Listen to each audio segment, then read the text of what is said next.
jovens de 80 e tantos anos, e também velhos de apenas 26.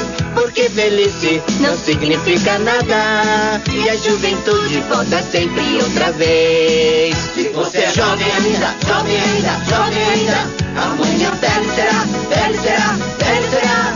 A menos que o coração sustente a juventude que nunca morrerá. E você é tão jovem quanto sente, pode apostar, é jovem pra valer. E velho é quem perde a pureza, e também é quem deixa de aprender. Se você é jovem ainda, jovem ainda, jovem ainda, amanhã velho será, velho será, velho será.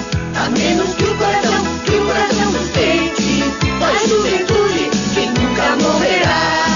Não diga não à vida que te espera, pra festejar a alegria de viver, pra agradecer a luz do seu caminho, e você vai tudo isso entender. Se você é jovem ainda, jovem ainda, jovem ainda, amanhã velho será, velho será, velho será. A menos que o coração sustente a juventude que nunca morrerá. Se você Olha, turma, o Dr. Chapatin é o velho mais jovem que eu conheço. Eu não sou velho, viu? Eu sou uma pessoa vivida. Dr. Chapatin, quantos anos o senhor tem, hein? Eu? Todos. Mas isso não te interessa, viu? Jovem ainda, amanhã velho será, velho será, velho será. A menos que o coração